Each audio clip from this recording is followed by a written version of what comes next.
Hey guys, welcome to another edition of the Five Star Zone. Rico Beard, Harold Shelton III, and we are here to talk some college football playoff championship game. Harold, ironically enough, when the new playoff format started, Ohio State won the whole thing.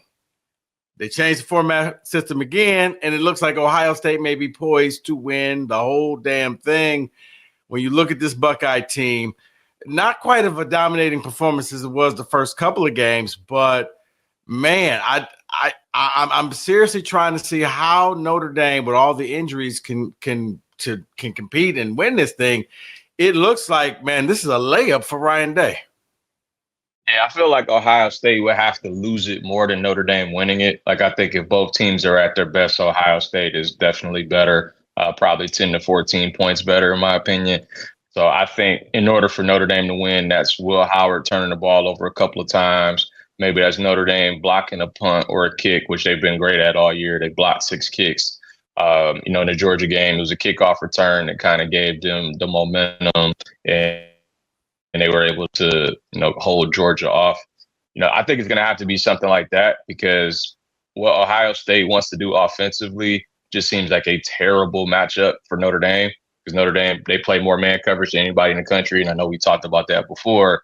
And it's a lot easier to do when you're playing Penn State, who doesn't have any receivers that scare you down the field. But Ohio State, you got 3 of them. And you got Trevion Henderson out of the backfield. So Jeremiah Smith said before the playoff, like, hey, if you go man on me, we're going to take a shot. And we saw what happened against Tennessee. We saw what happened against Oregon. Texas said, no, we're playing zone. We play zone. We're going to bracket you. You're going to have to figure it out. And it took a scoop and score in the last 2 minutes for that game to, be put out of reach. And every other time they played man, that thing, it was fireworks early. So Notre Dame's going to have to try to figure something out. Now, if you're Notre Dame, if you Marcus Freeman, do you break tendency, or do you just say, you know what, we're going to dance with the girl we came with? I feel like it's going to be more of the latter. I feel like that's just kind of how he is and how they've been. It's like, we're really good at this. We got the number 1 pass efficiency defense in the country. We got all of these picks on the season. We're physical. We're aggressive. This is kind of what we do. Maybe they mix in some more zone. Maybe they try to disguise, pre-snap where it looks like man, and they drop in the zone and try to, confuse Will Howard that way. Like, maybe he has some wrinkles there where, it goes from one to the other. They change the picture. But if it's just strictly, hey, I'm in man, somebody goes in motion, he follows, like that's going to be a problem. Yeah, I mean, I'm looking at this, and like I said before, Harold, this seems like a layup for Ohio State. You just have to go out there and win. It was funny because we had a conversation. Did Ohio State somehow circumvent the system? Didn't win the Big Ten, didn't play in the championship game, didn't beat your main rival, and they may get crowned national champion. Did they circumvent the system? So it sounds like a lot like Alabama in 2017. Alabama lost to Auburn in the regular season finale. Didn't win their division, so they didn't make it to the championship game. Still got in as the number 4 seed, beat Clemson, then beat Georgia in the rematch and won a national title. I didn't hear anybody complaining about it then. See, man, where was you at? I needed that little bit of stat. I'm coming in with that. Okay. I like that because you're right. Because it was Alabama, nobody even gave it a second thought. Yeah. And like for years, Alabama was given the benefit of the doubt because it's Alabama. And they made it count at the end, so nobody cared that it was Alabama who got the benefit of the doubt, because once they got in, they took care of business. That's just, some years is going to be like that. Some years is going to be really clean, where you get the best 4 teams or the best 3 teams separate, and there's one outlier. This was a year where, we thought it was pretty wide open, and now you got a 7 versus 8 in the championship game. But I think it's just one of those years where things were a lot more wide open and everybody was more on an even playing field, and you got to see more quote unquote upsets. Yeah. I think the playoff system was a success. Look, it needs a lot of tweaking, but the fact that you basically told teams, don't be afraid to schedule in September. Don't be afraid to lose games against good teams and play your best football at the end, and you could be the champion. This is what we've wanted, because what I got sick and tired of the cupcake games. I got sick and tired of games where it's just like, Okay, there's LSU versus Southern Mississippi. Well, you already know what it's. Can they cover the spread? It's you're going to see games where you may see an LSU going up against a Miami, where it's a big game. Why? Because it can help the winner gets elevated, the loser doesn't get punished. It's a lot like college hoops, where I think you're going to see the incorporated term good loss come into college football, because we've been brainwashed to think you have to be perfect in college football. Ohio State is showing you don't have to be perfect. And you just brought up in 2017, the Alabama Crimson Tide showed you don't have to be perfect. You just need to be playing your best football at the end. Once again, I look at this Buckeye team. I look at, all of the injuries that's going on with Notre Dame. And look, first of all, I said Penn State should have just played for overtime. You're built for overtime. You ran the ball your first play, you picked up a big chunk of yards, and then you try throwing the ball, but you hadn't hit any of your receivers. And Notre Dame kind of escaped with that. Even the kick, the game-winning kick, looked like it was going this way and then came back in. Man, who should be the key player that we're looking at for this Buckeye team? Who's going to be that guy Monday night that we're like, yep, he's the reason why they won? I'm going to probably go Jack Sawyer, to be honest, because I know we've talked a lot about Ohio State's offense and Notre Dame's defense, but I think the other side of the ball is going to determine the winner. Notre Dame's so beat up front, lost another tackle. So you got, either backup / true freshman playing on that line the way that these Ohio State defensive linemen are playing. I feel like that's going to be a huge issue. And for Notre Dame, what they want to do, they want to run the ball. They got 3 guys, including the quarterback, who want to run it. And they want to get in third manageable. That's how they were able to beat Penn State, because they kept converting on third down. I think they were like 10 for 14 in that game. And if they wind up being behind the sticks and it's 3rd and 10 and you got to throw the ball against that pass rush, like that's a huge, huge problem. And so we saw Jack Sawyer in that Texas game. He was the only one that seemed to show like true fight, true care in that Michigan game too. Right. Like he seems like he's always the guy that's making the plays. And, he's one of the dudes who came back for this reason, to win the whole thing. So I think he's going to put a stamp on it. All right. We'll probably get into some transfer stuff later in the portal stuff in the next episode, because, it's a lot of movement went on. Like Carson Beck going down to Miami. I guess he followed his girlfriend down there. Quinn Ewers. It's a whole lot of stuff. Let's move over to hoops. Yeah. All right. A couple things going on with Big Ten hoops. Michigan State has a 10-game winning streak. Michigan is looking like one of the best teams in the nation. I don't want to start with either one of those two teams. What the hell is going on in Bloomington? Well, you got the crowd chanting "Fire Woodson." You got the student section just up, flat out walking out. Well, I think it was the second worst loss in Assembly Hall history. 94, was it 94-62 final score? Illinois walked in there, never was a game. Mike Woodson is just dead man walking. Let's just keep it simple. It could have been a lot worse too. It was 60-32 at the half. And the fact that Illinois only ended up with 94, they kind of took their foot off the gas, which is crazy to say in a conference road game. But yeah, I think it's just like Indiana overall. They're 13-5, but it's how they're losing. Like they lost by 28 to Louisville. They lost by 25 at Iowa, 25 in this game. Like back-to-back 25-point losses doesn't happen at a program like Indiana. He had some success. Like he got to a couple tournaments. He got a 4 seed when they had Jalen Hood-Schifino and Trace Jackson Davis. But these last couple of years, it's like, man, it's certainly going the wrong way. And if you're an Indiana fan, you're kicking yourself because you look at what's happening in Ann Arbor, and that's a guy you could have got eventually, potentially a Bob Knight assistant. See, and Harold, I think they thought he was safe for another year. That, what, we're going to leave you on the apple tree for another year. We're going to let you ripen a little bit more. Then we're going to pluck it. Michigan came and took it too soon. Though it's funny because you're talking about Dusty May, the Michigan coach. Here, let me give you some numbers. So if you got a rich alum like a Mark Cuban who just wants to cut that check, let's face it, in the state of Indiana, especially at the University of Indiana, it's one of the rare schools where football can't be the biggest program. In most schools, football is king and basketball is it's great if you got a good team. Look at Alabama. They love their basketball team, but they are in love with the football team, except for Indiana. Indiana is basketball. The buyout, I think, for Woodson is $8 million. The buyout for Dusty May at the end of the season is $4 million, and then I'm assuming you probably got to pay him $4 million. You're like $16 million away from fixing this problem if you're the Indiana Hoosiers. Yeah, I mean, that's certainly a good point. I hadn't thought of it like that. I'll be really curious to see how this thing plays out because if it continues to spiral, like, do you try to do something during the season? Do you kind of let it play out? And I think it's tricky too because he played there.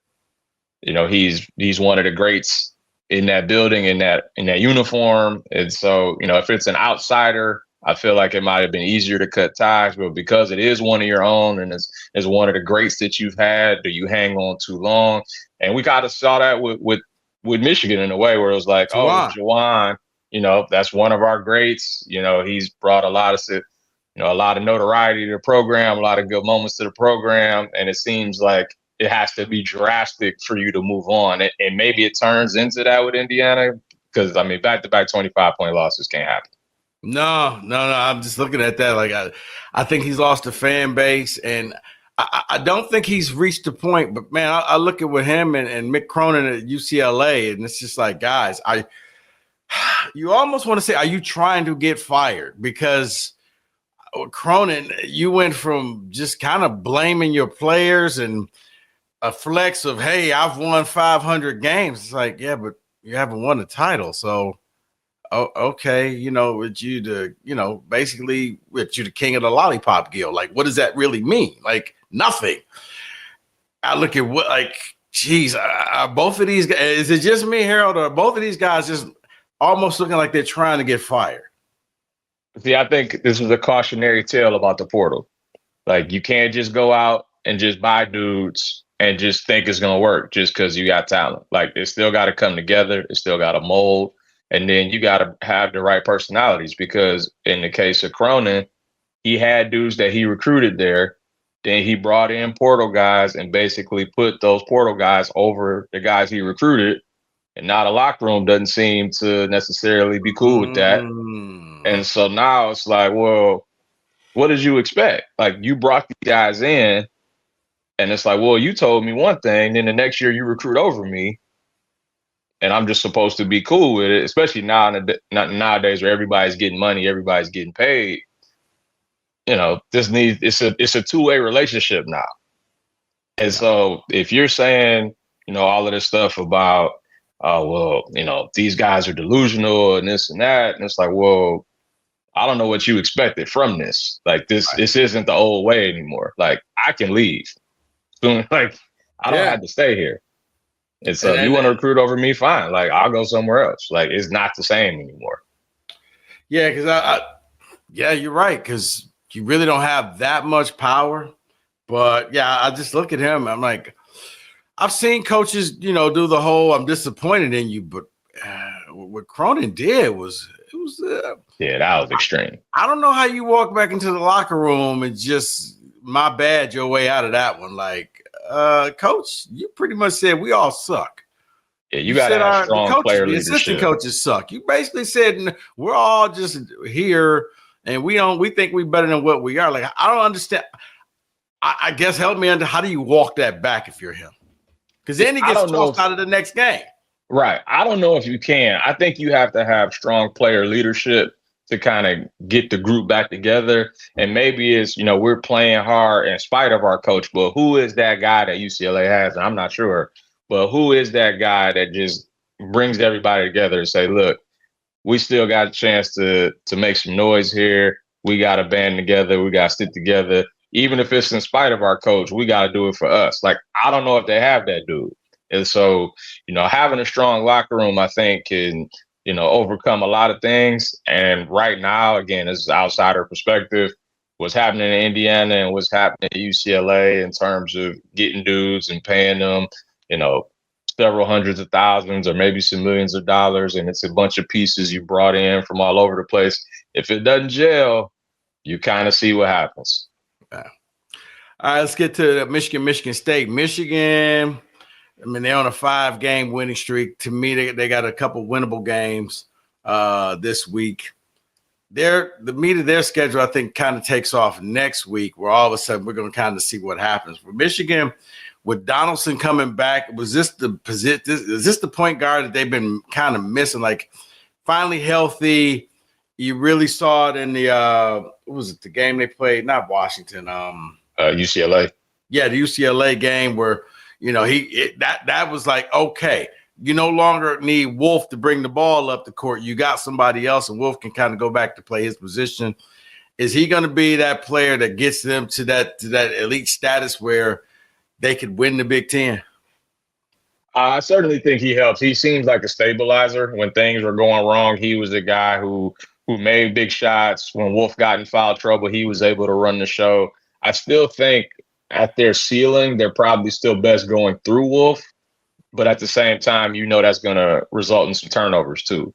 So I don't know if, they're going to go away from that.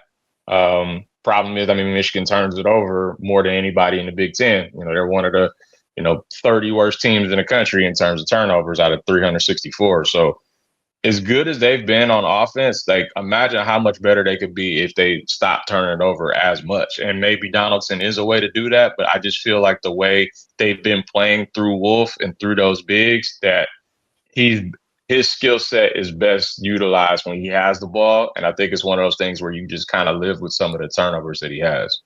So, Harold, what happens first, man? Michigan stops turning the ball over, or Michigan State starts hitting threes? That might be a push. It's weird because Michigan State during Big Ten play was actually, I think, 5th or 6th in the conference in terms of hitting threes. I think it was up to 36%, but we certainly didn't see that yesterday. That Penn State game, there was a lot of open threes that were missed. Penn State was basically begging them to take the threes because they went in the zone. Right, they went in the zone and said, shoot all you want. We don't think you can hit them, and they couldn't. Yep, and they couldn't. And so, credit to Penn State, they kept fighting, and, they never made that comfortable at all. And as we saw with Michigan State, they go 6 for 23 from 3, and Aikens hit a couple big ones. But, yeah, they're going to have some guys make some shots. Like Holloman made one early, didn't make one after that. Like Fiddler, again, 1 for 4 from 3. He had a really good game outside of that. But you would think at some point they have guys who have proven that they can make shots at a high clip. But you're 17 games in, you kind of wonder, is this just who you are at this point? And it's going to be hard to win anything of substance being a sub 30% shooting 3-point team. I give them credit. They're the chucker on the playground. They're not going to stop shooting. 6 for 23 is like, yeah, when you think about it, they were 6 for 23 for the game. Penn State was 6 for 9 in the second half. Yep. Penn State looked like they couldn't miss a basket. I had to look at the sheet, like, wow, they missed 3. For Michigan State, I was like, oh, they finally made 6. I don't recall too many going in. I think Aiden's hit a big one, and I think Fiddler hit a big one in the second half. But other than that, it was just like, guys, as you said, Penn State is begging you. Is that basically how you defend Michigan State if you're these other teams, where keep them away from the rim, keep them away from attacking the basket, and just you got to beat us from outside? Yeah, I think if you do zone often, I think that's certainly a way to do it. We saw early on when Fears wasn't in foul trouble, he was able to kind of pick it apart a little bit. But then once he got in foul trouble, they had a hard time trying to figure out how to attack it. They tried different guys to define that middle and make something happen. But the problem was they either had a non-shooter in there, or it was Booker who made a couple plays but then gave up some mistakes on the other end, so he was taken out, or it was Fiddler who didn't really know what to do once he got in there. So it's something that I think is going to have to be a work in progress. I don't know if we'll be seeing too much of it, throughout the rest of the regular season, because most of the teams in this league do play man-to-man defense. So I think it's just going to have to be a situation where they're going to have to keep shooting them. I mean, again, this is Trey Holloman's the guy who made close to 40% last year. Akins is a 35, 36% career 3-point shooter. At some point you would think these have to go, but through 17 games it hasn't. I mean, I'm going to ask you this question every week. Who's the best team in the Big Ten for this, at least this week? It's going to change. It's the kaleidoscope. Yeah, yeah, exactly. It's going to change. I know when we talked, I said Michigan State. I'm going to stay with that. But we're going to know a lot on Sunday because Illinois comes to town and they're healthy. KJ's back and they probably have the highest end potential of any team in the league when they're rolling. But we've seen them, have some duds. They lost that Northwestern game on the road. USC came in again. I know KJ didn't play, but USC came in, kind of did whatever they wanted on offense and won that game. So if they get through this Illinois game, they got a chance to go on a run even longer. If you look at the schedule, Rutgers in New York, they got Minnesota at home. You got the West Coast trip with USC and UCLA. So if they get through Illinois, that streak can get up to close to 15. And now you're talking, can we get a top 3 seed, top 2 seed? Yeah, I mean, we're a long way from that. I mean, Izzo admonished the entire media last night and said, would you stop saying how good we are? Because this team isn't. They got a lot of problems. A stat for you, we looked it up. Last 3 games, they were plus 58 in scoring. -9 in the second half. First half, plus 58. Second half, -9. Don't know what happens to them in the second half. Izzo was scratching his head. I don't know either. It's almost like they lose their focus. They jump out to these gigantic leads and just kind of hit the cruise control, but that's going to get you beat in the Big Ten. Yeah, it's kind of similar to what Oregon football was doing. It was like where they would get a lead, it'd be big enough, and be like, all right, you know what? We're good here. We don't have to extend it out. We'll just do enough to get out of here with a win. Because that Northwestern game, I mean, that was some of the best stretch of basketball I've seen them play in a long time. They go from 17-16 to like 45-22 in a blink. And then next thing you know, it's a foul game and then it's back under 10. And it's like, what happened? Like, why did you stop playing the way that you were? And, that for the third straight game to do that, that's a bit of a problem. You're going to have to play a full 40 to beat Illinois. Yeah, they do. You got any stats for the people? Nothing that stood out truly, especially on the basketball side. But I'm still kind of intrigued by this Ohio State Notre Dame thing. The fact that it's Marcus Freeman going up against his old team. And it really seems like this Notre Dame team is kind of built the way that Jim Tressel built his Ohio State teams. That's a good with Riley Leonard playing the role of Craig Krenzel, where it just seems like they don't wow you. You're wondering, how do they keep winning these games? Riley Leonard really can't throw the ball down the field, but he just always seems to get just enough for the first down. And it's like, how do they keep winning these games? But the defense is lights out. The special teams are lights out. Yeah. And on paper, everything says Ohio State should win this game. And I do think Ohio State's going to win this game, but you're going to have to fully take it from them. I don't think Notre Dame's going to just give you the game. And so if it's tight late, they're way more comfortable in that situation than Ohio State. Harold, I think this is a game where this is on Ryan Day. Ryan Day kind of crumbles under pressure. When it looks like it's just be an easy game, they walk in there and take things. He overthinks, and that's when he tries to flex and show he's got the bigger Johnson. I'm going to run the ball. No, use these NFL wide receivers and just punish teams. When he goes that route and goes the smart route, they like the best team in the nation. But I like to say when he goes that Michigan route, and you know what? I'm going to try to show you we can run because I got 2 running backs too. Nobody cares. Win the game. You hit your guys, play some defense, hoist the trophy, make the Big Ten proud. That's how I see it. if I'm Ryan Day, you can't overthink this thing, because that to me is the only way that Marcus Freeman and Notre Dame are in this, is that Ohio State tries to say, hey, our Johnson's bigger than yours. All right, well, congratulations. But you keep doing that, and Notre Dame could just, because when Ohio State hits adversity, they don't handle it well. All of a sudden, you can see they stop believing in themselves. When they're rolling, undefeated. But when you punch them in the mouth and they draw the blood, and they kind of take a step back and say, I don't know if we want to fight this fight. So we'll see. That's just me. That's my perspective. So we'll see. Yeah, I mean, I thought that a lot too, but the end of the Texas game, and I think Sark certainly helped with some of the play calling, but that looked like a moment where it's like, okay, Texas keeps pushing back. What are you going to do? And, that goal line stand turned into the scoop and score. Like, I think they needed that Michigan loss, and you shouldn't need a loss for the fourth straight time to your rival, but it seems like they kind of needed that loss to say, hey, look, we can still figure it out. We got, we've been through the wars now. We know what it feels like to taste our own blood. Let's make sure that doesn't happen again. And I don't know if they win that Texas game if they didn't go through what they went through against Michigan. That's fair. I mean, I'm sure they don't want to hear that, but you're right. You'd rather have a national championship than a trophyless game, but you beat your rivals in the University of Michigan. Harold, appreciate your time.